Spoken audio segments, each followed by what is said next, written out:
Hey guys, Chris here. Today we have a story about a climber who goes to Wyoming, and there he finds he may have discovered something either scientific or paranormal about Bigfoot. That's next.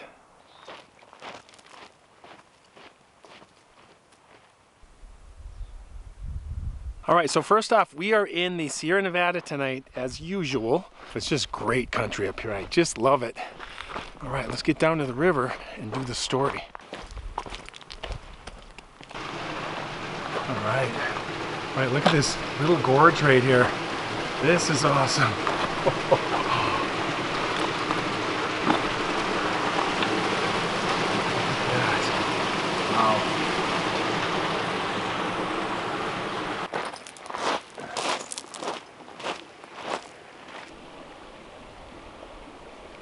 Okay, so I am doing a reshoot of the beer segment because I forgot to turn the camera on. So here we go. So for tonight's beer, we have a Lagunitas, the Beast of Both Worlds Bi-Coastal IPA, East Coast flavor, West Coast clarity. This is an ABV of 8. And it says on the can here, it was the west of times, it was the east of times. It's time now to bring the best of both together. Release the hound. Lagunitas. And that is our IPA for tonight. And that, oh, look at that. Look at the clarity on that. Look at that. Nice and cold out of the stream. All right.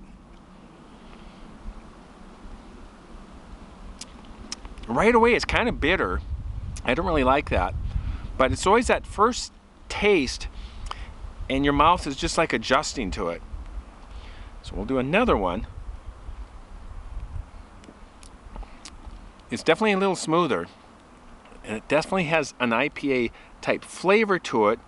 Almost a little hazy IPA kind of taste to it. And I'm not exactly sure what they mean by West Coast, East Coast, but there it is in one can. So that is interesting. It's really really pretty good. It's got a smooth finish to it. So the Beast of Both Worlds. Cheers. So our story takes place in July of 2001, and Carl was an outdoorsman, and he loved climbing. He loved to climb things, is what he said. He'd climb many really large peaks, and he'd never been to Wyoming, so he wanted to go to Wyoming and climb in the Wind River Range. And they call the Wind River Range the Winds. It's a magnificent mountain range. It's in the greater Yellowstone ecosystem. Yellowstone's in the northwest corner of Wyoming, surrounded by wildlands.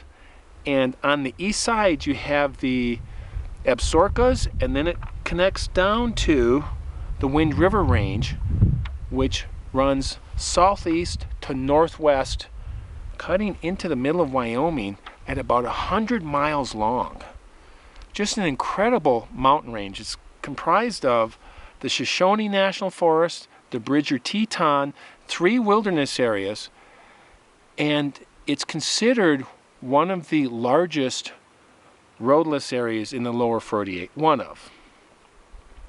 It also has the highest peak in Wyoming, Gannett Peak, at 13,812 feet. And there's also 40 other peaks at 13,000 feet or above. Really incredible wild country. And so Carl's plan was to do 2 peaks in one trip. And these 2 peaks were above this large meadow with a pass in between these peaks. And his plan was to go up, camp, and then go up to this pass, do 1 peak, come down to the pass and do the other, and do them in one day. And Carl liked to climb solo.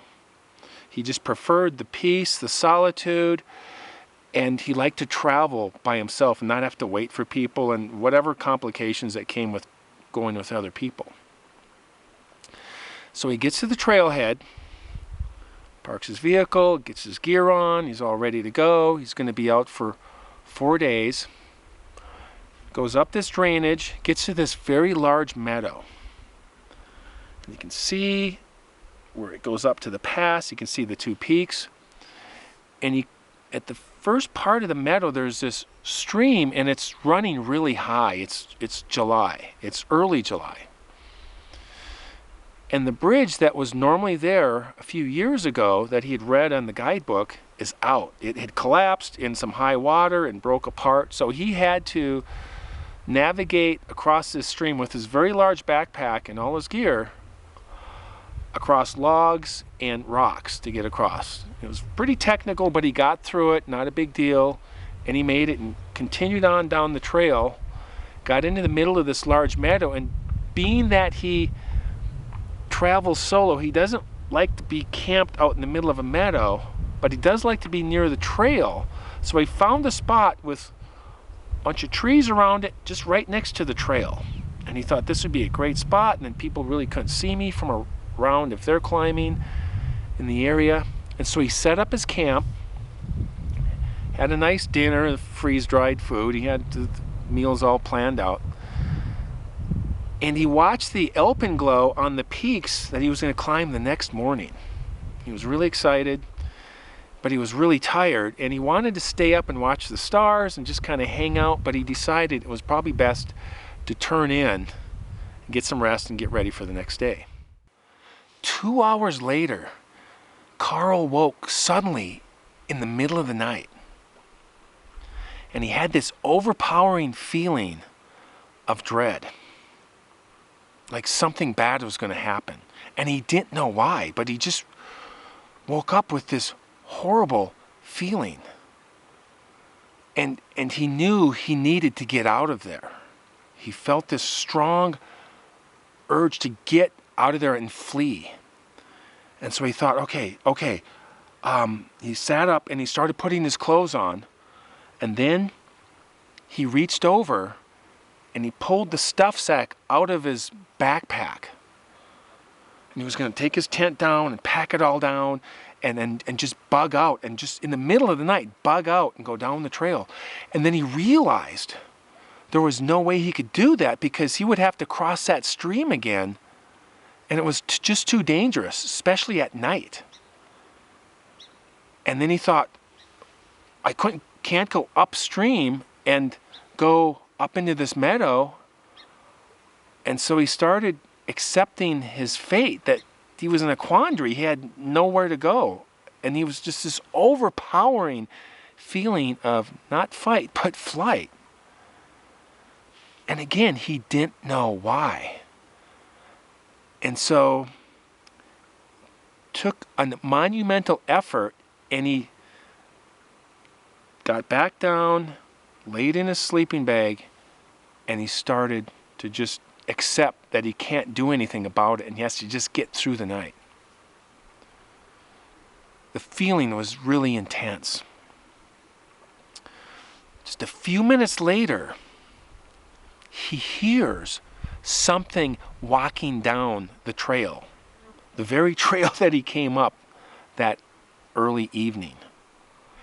And this, whatever this was loud, and he could hear the footfalls, the footsteps on the trail and on the rocks of the trail. And it came up closer and closer to his tent, and he was just petrified. And when this, whatever this sound was, it stopped just outside of his tent, and his tent was 4 feet away from the trail. He's sitting there in absolute fear, and he can hear now 2 more, these large sounding footsteps coming up the trail. Again, he can hear the rocks crunching. It's getting closer and closer, and then that stops, and it sounded like there was 2 of them. He's laying in his tent, absolutely silent, not moving a muscle. And he's just thinking, what is this? What's going on? And he said, if you ever experienced something like this, you know the fear that I'm talking about. That's what he said. But while he was laying there, he thought, I am going to have an absolute panic attack if I don't know what's going on. So he sat there and thought about it for a moment, and he decided to sit up. And I don't know his tent situation, if the tent was zipped shut, but he said, took the flap of the tent, and he took his head and he stuck it out at such an angle to look up and see what was going on. There was no moon out, and he looked up and he saw 3 large shapes, creatures, standing there in silence above his tent, staring back down directly at him. And this was against a backdrop of this beautiful night sky filled with stars. Just incredible. And that helped to define these shapes that he was looking at. He said these night visitors were huge. They were 7 to 8 feet tall. They were really dark. They were standing upright, and he knew they were not bears. And they're staring at him, and he's staring back at them. He's in shock, just staring at them. What seemed like several minutes, and it was really only 18, maybe 20 seconds. And then all 3 of them just quietly turned and went up the trail, started walking away. He said as they walked by, they looked even bigger. And he also noticed that it looked like they could see really well in the dark. And then they disappeared, and he could hear the footsteps fade out, and then it was quiet again. He was sitting there just stunned. And he said he didn't really remember much after that. He woke the next day to a beautiful blue sky day, and he had overslept. He wanted to get up about 6:30, and it was about 8:30. And he was just exhausted, and he woke up, and he thought about it, and he thought, at first he thought he had a really weird dream. That he had these night visitors come right up to his tent.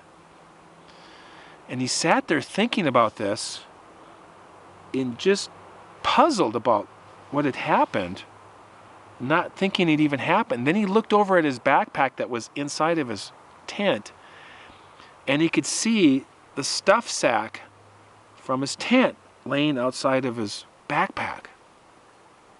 And he always put his stuff sack away. He always was really tidy with his gear.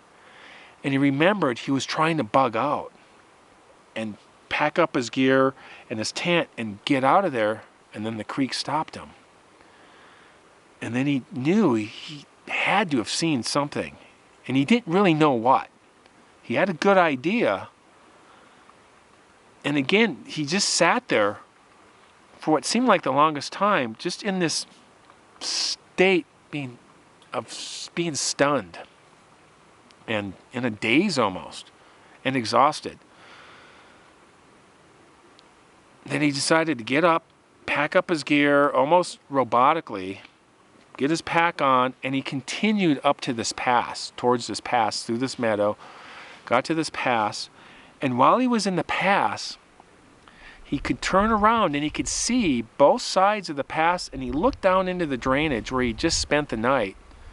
And everything kind of just really kind of hit him, and he just felt overwhelmed, and he dropped down to the ground, took his pack off and just kind of let it fall, and he just sat there, just exhausted, knowing that he had just seen Bigfoot. And just feeling this overpowering exhaustion. No longer fear and dread, just his exhaustion about what he had gone through. So Carl knew he needed to go. He needed to leave and go home. He did not want to spend another night there with the potential of seeing Bigfoot again. he was done. Headed out down the meadow, down into the valley, and back to his car and went home. Took him some time to really come to grips with his experience. It was really pretty difficult for him. He learned some things along the way, and one of them, really interesting, he did some reading, and I don't know if it was online or in a book, but he found something that potentially Bigfoot can do to its prey or other living forms or even people, and it's called infrasound.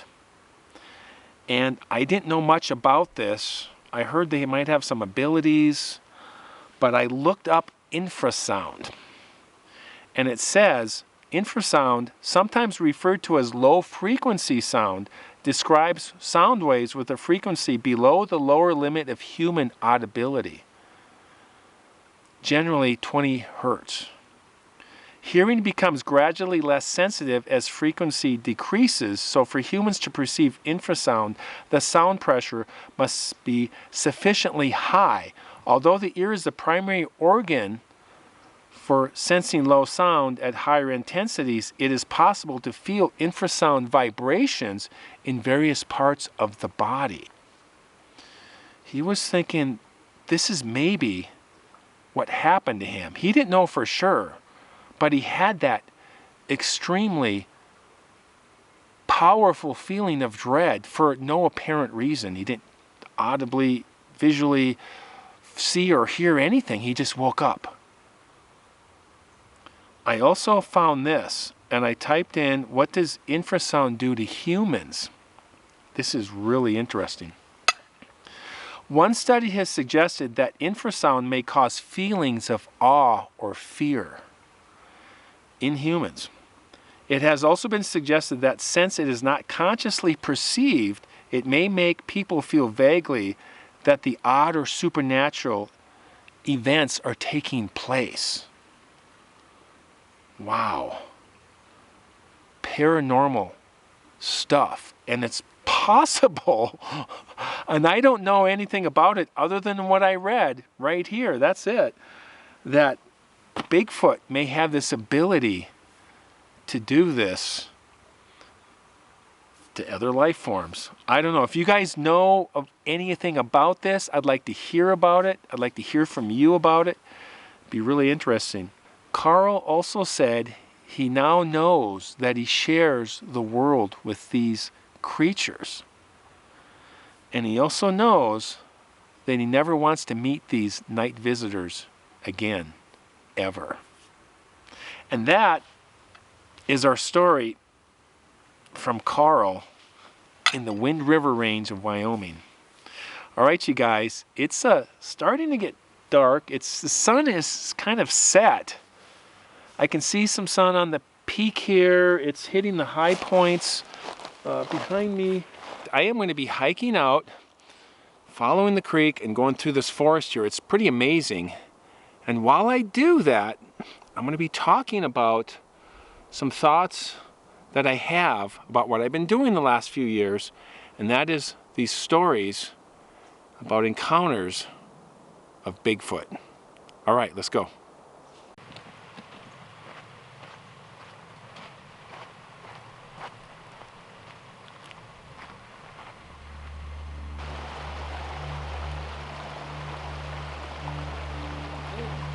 Almost 2.5 years since I've been talking and retelling stories on my channel. Listening to people's encounters from our viewers, their experiences, having my own experiences even. Not face to face, but seeing the sign and hearing them at night around my tent. And I'm learning and understanding more about this mystery of Bigfoot. But it seems like the more that I learn about the fear that they can create, how elusive they are, how strong they are, how large they are, and now things like infrasound, possibly, mind speak, heard stories about this and other things that these creatures possibly can do. We really don't know what we're dealing with here and what they're capable of. We're just touching on it. So as I hike and explore and just do my thing in the wilderness, in the wild, I'm the intruder. I'm the one coming into their home, into their space. And so I keep that in mind. And as I search and try to figure out, along with you guys, how can we get closer to understanding this mystery, this puzzle called Bigfoot. I'm going to continue to do what I do, retell stories, listen to people, hear their encounters, and maybe we'll come a little bit closer to understanding what we're really dealing with.